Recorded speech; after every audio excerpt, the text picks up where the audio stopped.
Assalamualaikum warahmatullahi wabarakatuh. Selamat pagi Bu Nurhayati Siregar.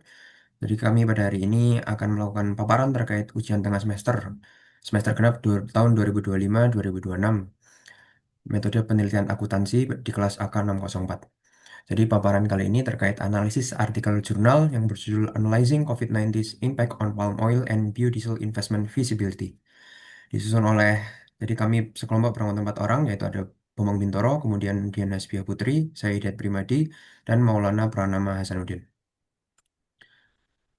Untuk eh, slide pertama yaitu terkait identitas artikel yang akan kami bahas.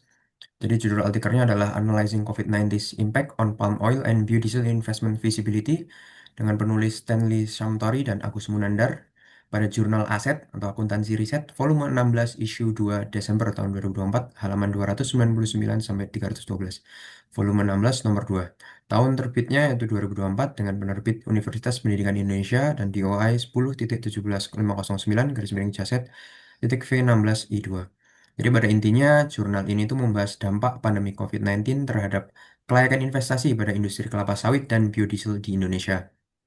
Kemudian fokus penelitian diarahkan pada perubahan kondisi investasi dan faktor-faktor risiko yang mempengaruhi tingkat profitabilitas proyek-proyek tersebut.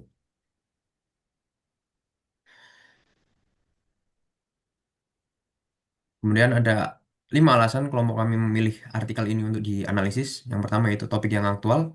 Jadi jurnal ini tuh membahas dampak pandemi COVID-19 terhadap kelayakan investasi yang merupakan isu penting dan relevan dalam dunia bisnis serta perekonomian global.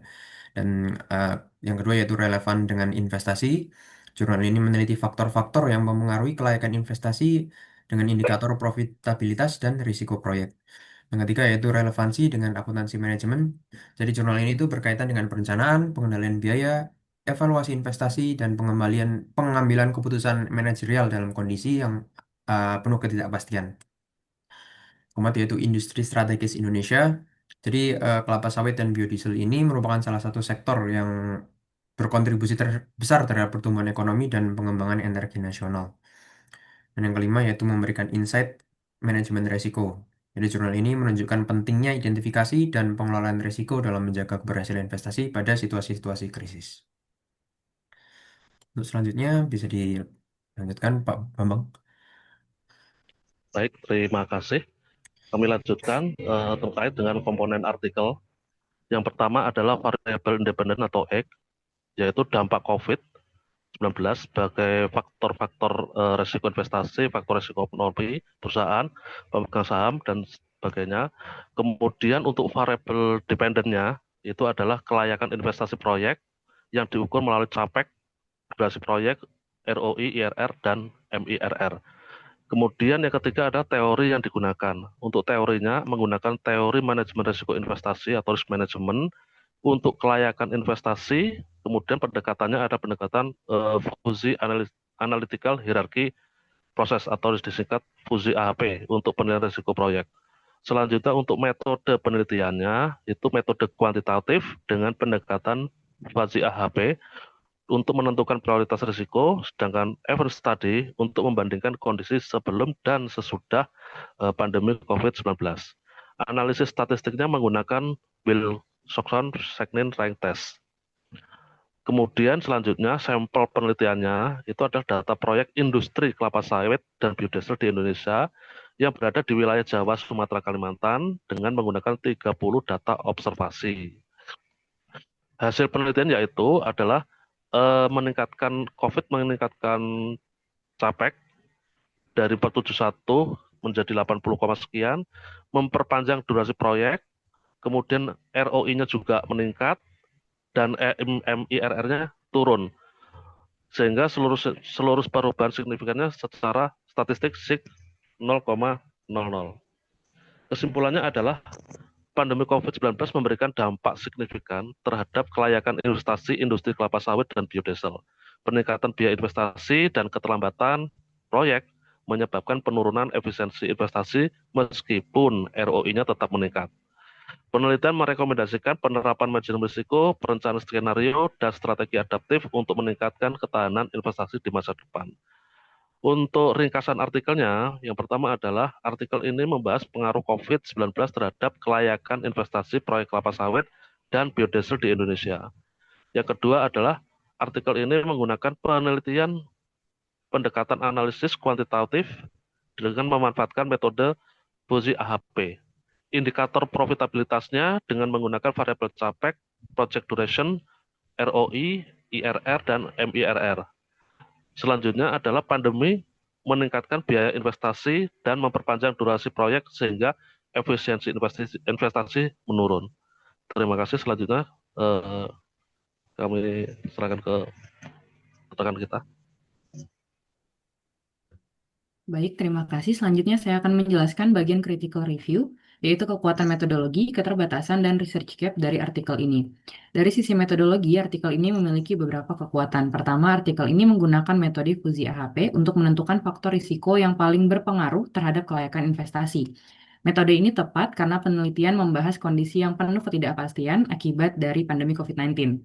Kedua, artikel ini menggunakan event study untuk membandingkan kondisi sebelum dan sesudah pandemi. Pendekatan ini relevan karena COVID-19 merupakan peristiwa besar yang mempengaruhi biaya proyek, durasi proyek, dan tentu saja pengembalian investasi. Ketiga, artikel ini menggunakan Wilcoxon Sign Rank Test karena data tersebut tidak berdistribusi normal. Artinya, peneliti memilih alat uji yang sesuai dengan karakteristik dari datanya. Artikel ini juga relevan dengan akuntansi manajemen karena membuat cost management, capital budgeting, risk management, dan investment decision making. Cost management terlihat dari pembahasan kenaikan CapEx setelah pandemi, capital budgeting terlihat dari penggunaan indikator ROI, IRR, dan MIRR.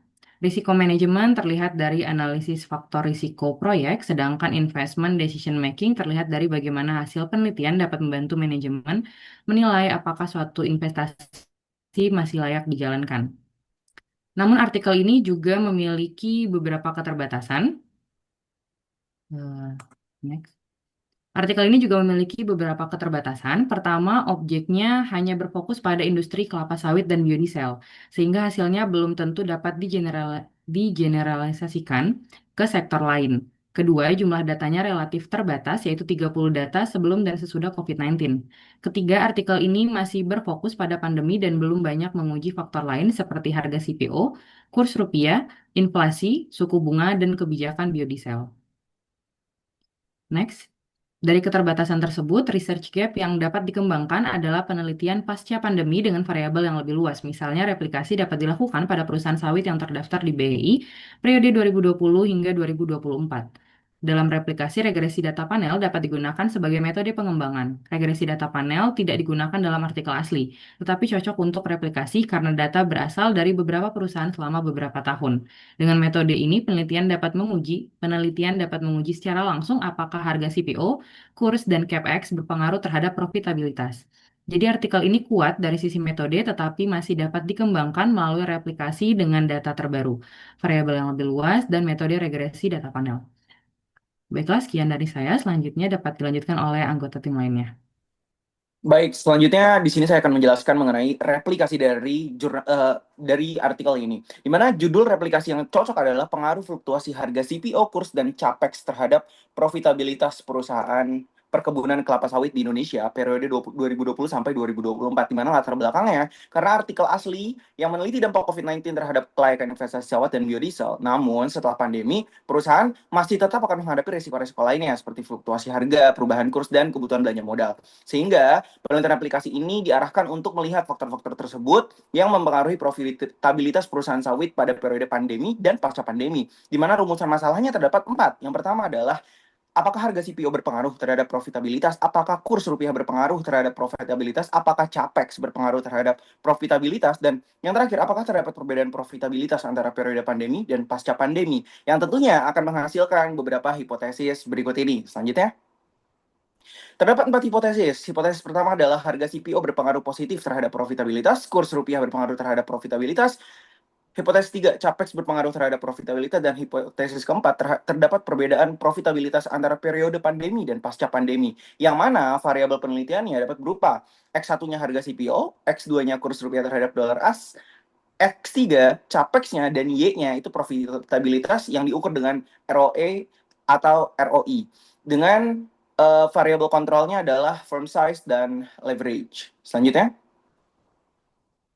Dan teknik sampling yang dapat digunakan adalah purposive sampling pada perusahaan perkebunan kelapa sawit yang memang terdaftar di BI periode 2020 sampai 2024. Dan variabel penelitiannya juga dapat menggunakan 4. Yang pertama, yang pasti terdaftar di BI selama periode penelitian. Yang kedua, menerbitkan laporan keuangan yang lengkap. Ketiga, memiliki data laba bersih, aset, ekuitas, utang, dan capex. Dan yang keempat, tidak delisting selama periode penelitian. Dan apa perbedaannya dengan artikel asli? Di mana artikel asli itu menggunakan fuzzy AHP, event study, dan Wilkinson rank test untuk menilai dampak COVID-19. Sementara di replikasi ini, kita menggunakan regresi data panel untuk menguji pengaruh harga CPO, kurs, dan capex terhadap profitabilitas perusahaan sawit. Selanjutnya, sehingga kesimpulan dan saran yang didapat dari replikasi ini adalah yang pertama, artikel menunjukkan bahwa COVID-19 berdampak signifikan terhadap kelaikan investasi, metode fuzzy HAP event study dan Wilcoxon rank test menjadi kekuatan utama penelitian, dan yang ketiga, penelitian masih memiliki keterbatasan pada objek penelitian, jumlah data, dan variabel yang digunakan.